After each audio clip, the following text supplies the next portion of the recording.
बड़ी बेवकूफ थी, तभी ये सब हो रहा है मेरे साथ, तभी ऐसी हालत में नमस्ते।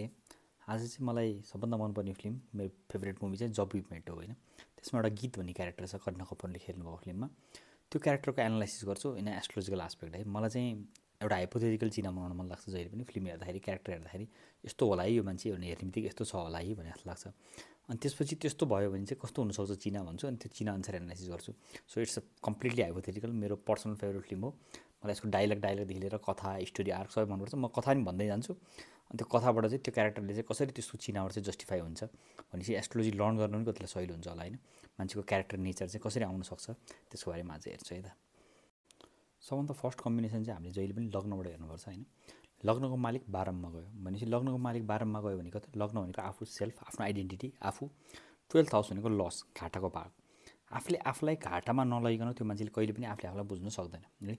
They have to go through a transformation in life where they will lose them self and then only they will realize who they are है।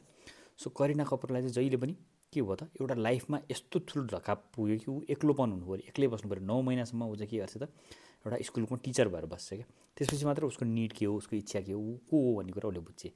जहिले पनि लग्नको मालिक बाह्रमा गयो भने हामीले के भन्छौँ, विदेशमा सेटलमेन्ट हुन्छ, विदेश जान्छ। घरबाट पर मान्छेले के गर्नुपर्छ त, ज्ञान खोज्नुपर्छ, उसले आफ्नो सेटलमेन्ट बाहिर बनाउनुपर्छ, लङ डिस्टेन्स पर जानु पर्ने हुन्छ है। ऊ विदेश मात्र जाँदैन क्या, ऊ विदेशमा के हुन्छ, डिप्रेस्ड हुन्छ। विदेश भनेको उसको लागि सिक्किम, उसको घर भटिन्डाबाट एउटा ठाउँबाट अर्को ठाउँमा जानु पऱ्यो, अर्कै सहरमा पर जानु पऱ्यो र त्यहाँ गएर उसको के भयो त, लाइफ ट्रान्सफर्मेसन भयो। र त्यो ट्रान्सफर्मेसन कस्तो थियो, एकदम दुःखद थियो क्या। मुन स्याटर्नसँग के हुन्छ त, एकदम डराउँछ, उसको आफ्नो इमोसनहरू के गर्न सक्दैन, व्यक्त गर्न सक्दैन, पोख्न सक्दैन। ऊ के हुन्छ, जहिले पनि दबिरहन्छ। त्यस्तो दबिँदा उसले आफ्नो इमोसन कहिले पनि पोख्न सक्दैन, ऊ कोहीसँग पनि बोल्दैन होइन। त्यस्तो फेजमा ऊ कसरी पुग्छ त भन्दाखेरि मुन स्याटर्नले गरेर पुग्छ। र मुन फेरि सनसँगै हुँदाखेरि पनि के हुन्छ, मुन फेरि पनि कमजोर हुन्छ है। सो मान्छे डिप्रेसनमा जान सक्छ यदि स्याटर्न सन मुनसँगै भयो भने, स्पेसली 12th हाउसमा। सो के हुन्छ त, 9 मन्थको फेजमा चाहिँ एउटा डिप्रेसिभ एउटा क्यारेक्टरमा चाहिँ ऊ नेचरमा पुगिसकेको हुन्छ है।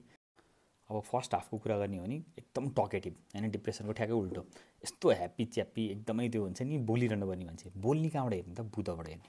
बुधले मान्छेले एकदम टकेटिभ बनाउँछ। अझ स्पेसल्ली छ नि कन्यावाला है, यो उच्चको छ भनेपछि अति धेरै बोल्नुपर्ने हुन्छ। त्यो पनि कहाँ छ त, सेकेन्ड हाउसमा छ। अभियसली बोली बाँडीको पार्टमा बुध छ है। सो एकदमै टकेटिभ हुन्छ, आफ्नो कुरा एक्सप्रेस गर्न सक्छ, बोलिरहनुपर्छ। कुनै पनि बेलामा चाहिँ पज गरेर सेन्टेन्सको फुल स्टप पनि हुँदैन क्या, कमा कमा कमा कमावाला सेन्टेन्स हुन्छ है। लङ सेन्टेन्स कन्टिन्युसली ऊ बोलिरहन सक्छ। She is very very talkative. त्यो चाहिँ अभियसली कन्याको बुध भयो। अब सबभन्दा सफरिङ उसको किन भयो त भन्दा, ऊ डिलुजनल भएर भयो क्या। केमा डिलुजन छ, लभमा छ। भेनस भनेको के हो, लभको कारक हो, रोमान्स इमोसनको कारक हो नि। सो भेनस के को कारक हो त, ब्युटीको। सो ऊ आफू एकदम राम्रै छ मान्छे, एकदम रमाइलो लाग्छ उसलाई, एकदम आफ्नो फेभरेट हो मान्छे होइन।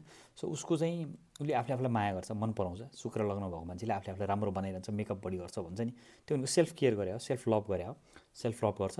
तर राहुसँग चाहिँ शुक्र हुँदाखेरि यदि स्पेसली लग्नमा छ भने चाहिँ ऊ डिलुजनल हुनसक्छ कि आफ्नो ब्युटीप्रति वा आफ्नो म राम्रो छु भन्ने कुरामा नै उसलाई के हुनसक्छ त, त्यो ओभर कन्फिडेन्स पनि हुनसक्छ है।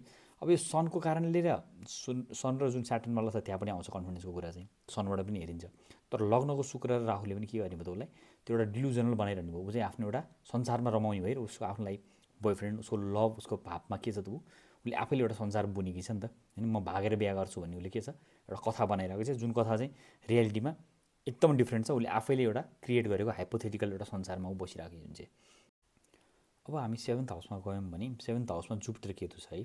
धेरैजना हुनुहुन्छ होला जुपिटर केतु हुनुभएको। जुपिटर केतुले चाहिँ एकदमै कार्मिक रिलेसनसिप देखाउँछ है। केतु डिट्याचमेन्टको कारक हो, जुपिटर चाहिँ के हो त, नलेजको, विजडमको कारक हो। विजडम एकदम डेप्थमा जान्छ। उसको लागि उसले पाउने लाइफ पार्टनर भनेको पास्ट लाइफ कर्माको एकदमै ठुलो ठुलो रोल प्ले गरेको मान्छे हुनुपर्छ। र त्यो के हुन्छ त, जहिले पनि लङ डिस्टेन्सवाला हुन्छ रिलेसनसिप।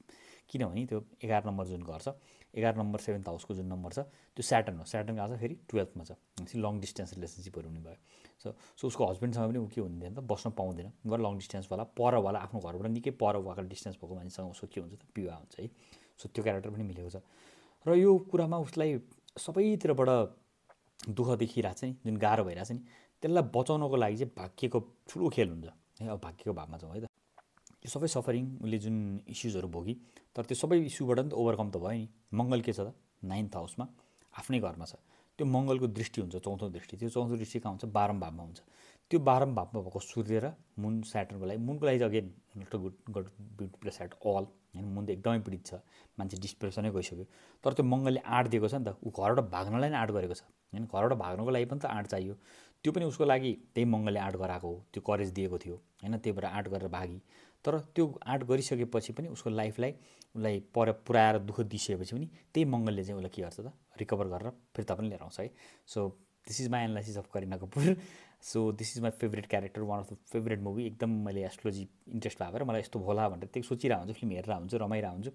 तर मलाई चाहिँ यो फिल्मको गीतलाई डिकोड गर्न मन थियो, खास त्यो गर्छु भनेर मैले सोचिरहेको थिएँ। गीतको बारेमा लिरिक्सलाई एक्सप्लेन गर्छु भन्ने फिलिङ्सले इमोसनली खास भिडियो सुरु गरेको एस्ट्रोलोजीमै लाग्यो होइन।